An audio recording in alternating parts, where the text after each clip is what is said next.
Et bonjour à toutes et à tous, j'espère que vous allez bien ce beau week-end un petit peu plus gris. C'est pas le genre de temps qui donne envie de sortir.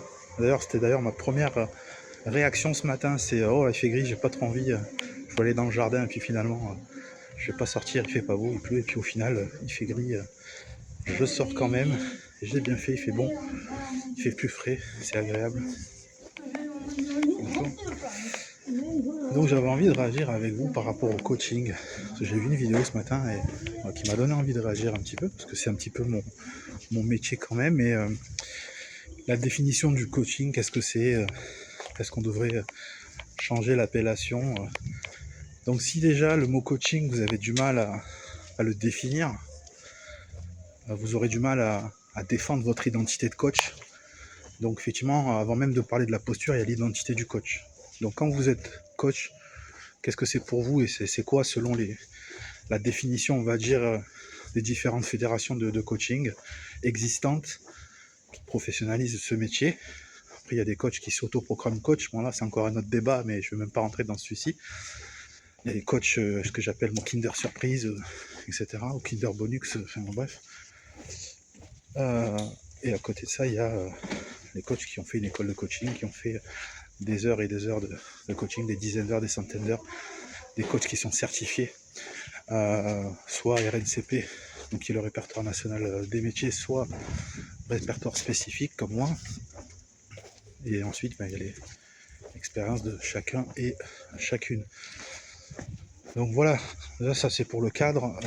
Ensuite, au niveau de l'identité, une fois qu'on a réglé l'identité, c'est quand on est en coaching, on n'est pas formateur, on n'est pas mentor, on n'est pas conseiller, on n'est pas thérapeute, on est coach. Donc c'est vraiment la posture qui fait la différence. Donc on questionne les personnes qu'on accompagne, on les aide à sonder un petit peu ce qui se passe au niveau de leur comportement, de leurs émotions, etc. pour ensuite les aider à trouver en eux leurs propres ressources. C'est-à-dire que quand je vois des programmes de coaching qui amènent des solutions toutes faites ou des recettes miracles, je me dis qu'effectivement on n'a pas vraiment compris. On n'a pas vraiment compris qu'effectivement, soit on est coach et on aide la personne à se trouver ses propres solutions par le questionnement, par les prises de conscience, etc. Soit on est formateur et on maîtrise un métier, une compétence et on la transmet. Et là, c'est différent. C'est pas du tout la même chose en fait. On est dans une position de sachant quand on est formateur, on sait quelque chose, on a une compétence qu'on transmet, une manière de faire, une manière de se comporter, etc. Quand on est coach, bien sûr qu'on a des choses à transmettre, mais on arrive un peu comme une page vierge, notre client on le découvre et on est en effet miroir avec lui. Donc ce qui est important, c'est lui, c'est ce qu'il vit lui. C'est pourquoi il est bloqué, c'est comment l'aider à penser, non plus blocage, mais l'orienter vers des solutions. Et comment l'aider à réfléchir sur des solutions qu'il a en lui et qu'il ne sait même pas qu'il a en lui en fait, pour les faire émerger à sa conscience et ensuite lui donner, je dirais, qu'il retrouve la motivation qu'il avait pour pouvoir se mettre en mouvement, en action, pour pouvoir commencer à œuvrer un changement, etc. Donc voilà pour répondre. En plus, il y a eu un film récemment, où vous le savez, qui associe le coaching au gourou. Donc pour en avoir vu quelques-uns sur le marché francophone, effectivement, il y a encore une fois des postures, des identités, des célébrités, même des vedettes qui sont un petit peu dans un système de spectacle, hein, donc qui hypnotisent un peu les foules. Donc là, est-ce qu'on est vraiment dans du coaching ? Est-ce que, encore une fois, quand on a des centaines de spectateurs dans une salle de conférence, on est quoi ? Alors on est formateur, on est coach, on est gourou, on est un mix de tout ça. Certains marcheraient presque sur l'eau. En tout cas, il y a la lumière sur soi et on déploie une énergie folle à convaincre la foule qu'on est le mieux placé finalement pour tout solutionner. Et c'est le tout solutionner qui me pose problème, puisqu'évidemment que on ne peut pas avoir réponse à tout. Et dans la posture du coach, il y a aussi l'humilité, la déontologie. Donc l'humilité, c'est de dire, par rapport à ce que tu m'amènes là aujourd'hui, selon moi, par rapport à mon niveau d'expérience, de compétence, et aussi les limites de ma pratique, je suis en capacité de t'aider à atteindre ton objectif, à dépasser tes croyances limitantes, par exemple, etc.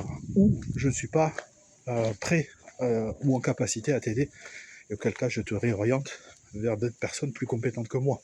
C'est ça l'humilité aussi.